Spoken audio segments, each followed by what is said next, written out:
ଜଣେ ଯୁବତୀକୁ ଆଉ ଜଣେ ଯୁବକ। ଯୁବତୀ ଥିଲା ମୟୂରଭଞ୍ଜ କରଞ୍ଜିଆର, ଆଉ ଯୁବକ ବକ୍ସି ବଜାର କଟକର। ପ୍ରଥମେ ଫୋନ୍ରେ କଥାବାର୍ତ୍ତା, ପରେ ବନ୍ଧୁତା। ଯୁବତୀ ଜଣକ ଯେତେବେଳେ ନିଜ ଅସୁବିଧା କଥା ତାଙ୍କ ବନ୍ଧୁ ପାଖରେ କହିଥିଲେ, ସେତେବେଳେ ଯୁବକ ଜଣକ ତାଙ୍କୁ ଚାକିରି କରିଦେବାକୁ କହିଥିଲେ। ଘରର ଆର୍ଥିକ ସ୍ଥିତି ହେଉ କି ନିଜର ଅସୁବିଧା ପାଇଁ ଯୁବତୀ ଜଣକ ଚାକିରି କରିବାକୁ ରାଜି ହୋଇଯାଇଥିଲେ। ଚାକିରି କରାଇଦେବା ବାହାନାରେ ଯୁବତୀକୁ କଟକ ଡାକିଥିଲେ। ଆଉ ତାପରେ ଯାହା ହେଇଥିଲା ଆସନ୍ତୁ ଜାଣିବା ଆଜିର ଏ ପୁରା କାହାଣୀରେ।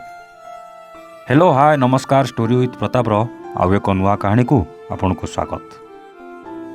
ଏ ବନ୍ଧୁତା ଆରମ୍ଭ ହୋଇଥିଲା ଫୋନ୍ କଲ୍ରୁ। ଆଉ ବନ୍ଧୁତା ଏତେ ଆଗକୁ ବଢ଼ି ଯାଇଥିଲା ଯେ ଦୁହେଁ ଦୁହିଁଙ୍କ ସୁଖ ଦୁଃଖ ସେଇ ଫୋନ୍ରେ ସେୟାର କରୁଥିଲେ। ଯୁବତୀଠାରୁ ଘରର ଆର୍ଥିକ ପରିସ୍ଥିତି କଥା ଶୁଣି ଯୁବକ ବନ୍ଧୁ ଜଣକ ଯୁବତୀକୁ ଗୋଟେ ଚାକିରି ଦେବେ ବୋଲି କହିଥିଲେ। ଯୁବତୀ ବି ଯୁବକ କଥାରେ ବିଶ୍ୱାସ କରି ଛୁଟି ଆସିଥିଲେ ସୁଦୂର ମୟୂରଭଞ୍ଜରୁ କଟକ। ଆଉ ସେହି କଟକରେ ପ୍ରଥମ ଥର ଭେଟ ହୋଇଥିଲା ଦୁଇ ବନ୍ଧୁଙ୍କର। କଟକ ପହଞ୍ଚିଲା ପରେ ବହୁତ ବୁଲିଥିଲେ।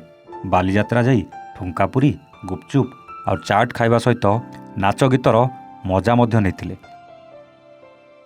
ବାଲିଯାତ୍ରା ବୁଲୁ ବୁଲୁ କେତେବେଳେ ରାତି ଅଧିକା ହୋଇଯାଇଥିଲା ଜାଣିପାରିନଥିଲେ। ଶେଷରେ ଯୁବତୀ ଜଣକ ଯୁବକ ସହିତ କଟକରେ ରାତିରେ ରହିଯାଇଥିଲେ। ଦୁହେଁ ଦୁହିଁଙ୍କୁ ପାଇ ଯାହା ମଜା ଖୁସି କରିଥିଲେ ସେହି ସବୁକୁ ସ୍ମୃତି କରି ରଖିବାକୁ ମୋବାଇଲ କ୍ୟାମେରାରେ ଫଟୋ ବି ଉଠାଇଥିଲେ। ଆଉ ରାତି ପାହିଲା ପରେ ଯୁବତୀ ତାଙ୍କ ଘର ମୟୂରଭଞ୍ଜ ଜିଲ୍ଲା କରଞ୍ଜିଆକୁ ଚାଲି ଯାଇଥିଲେ। ଯୁବକର ମନ ଏମିତି ଯୁବତୀ ପାଖ ଲାଗିଯାଇଥିଲା ଯେ ସେ ପୁଣି ଥରେ ଚାକିରି ଦେବାକୁ କହି ନେଇଯାଇଥିଲେ କଲିକତାରେ ଚାଲିଥିବା ମୁଦ୍ରା ପ୍ରଦର୍ଶନୀ କାର୍ଯ୍ୟକ୍ରମକୁ।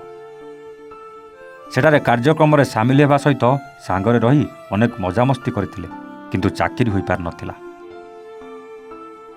କିନ୍ତୁ କ'ଣ ହେଲା କେଜାଣି, ଯୁବକ ଜଣକ ନୂଆବର୍ଷ ଦିନ ଯୁବତୀକୁ ଦେଖା କରିବାକୁ ତାଙ୍କ ଘରକୁ ଯାଇଥିଲା ବେଳେ କେହି ନଥିବାର ସୁଯୋଗ ନେଇ ମୋବାଇଲ ଆଉ ସାର୍ଟିଫିକେଟ୍ ସବୁ ନେଇଯାଇଥିବାର ଅଭିଯୋଗ କଲେ ଯୁବତୀ ବନ୍ଧୁ ଜଣକ।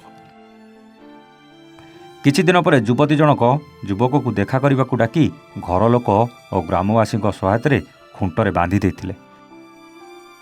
ଘଟଣା ଟିକେ ଅଡ଼ୁଆ ଲାଗୁଛି ନା? ହଁ ଆଜ୍ଞା, ଆମକୁ ବି ଟିକେ ଅଡ଼ୁଆ ଲାଗୁଛି। ଯଦି ଯୁବତୀର କିଛି ଭୁଲ ନାହିଁ, ତାହେଲେ କଟକ ଆଉ କଲିକତାରେ କେମିତି ସେ ଯୁବକ ସହିତ ସାଙ୍ଗ ହୋଇ ରହିଥିଲା? ଯଦି ସମ୍ପର୍କ ଏତେ ଘନିଷ୍ଠ ଥିଲା, ଯୁବତୀ ଡାକିଲେ ଯୁବକ ଦେଖା କରିବାକୁ ଧାଇଁ ଆସୁଥିଲା, ତାହେଲେ ମୋବାଇଲ ଆଉ ସାର୍ଟିଫିକେଟ୍ ନେଲା କାହିଁକି? ଏସବୁ ଅଡ଼ୁଆ ପ୍ରଶ୍ନ ଭିତରେ ଯେମିତି ସବୁକିଛି ଛନ୍ଦି ହୋଇଯାଇଛି। ସେ ଯାହା ହେଉ, ଏଥିରେ ନିକଟସ୍ଥ ସରପଞ୍ଚ ହସ୍ତକ୍ଷେପ କଲା ପରେ ଥାନାକୁ ଖବର ଦିଆଯାଇଥିଲା। ଆଉ କରଞ୍ଜିଆ ପୋଲିସ ଘଟଣାସ୍ଥଳରେ ପହଞ୍ଚି ତଦନ୍ତ ଆରମ୍ଭ କରିଛି। କିନ୍ତୁ ଆପଣ କ'ଣ ଭାବୁଛନ୍ତି, କ'ଣ ହେଇଥାଇପାରେ? କମେଣ୍ଟ କରି ନିଶ୍ଚିତ ଜଣାଇବେ। ଆଜି ପାଇଁ ରହୁଛୁ। ଆମେ ପୁଣି ଆସିବୁ ଆଉ ଏକ ନୂଆ କାହାଣୀ ସହିତ ଷ୍ଟୋରି ୱିଥ୍ ପ୍ରତାପରେ। ସେତେବେଳେ ଯାଏ ନମସ୍ତେ, ଜୟ ଜଗନ୍ନାଥ।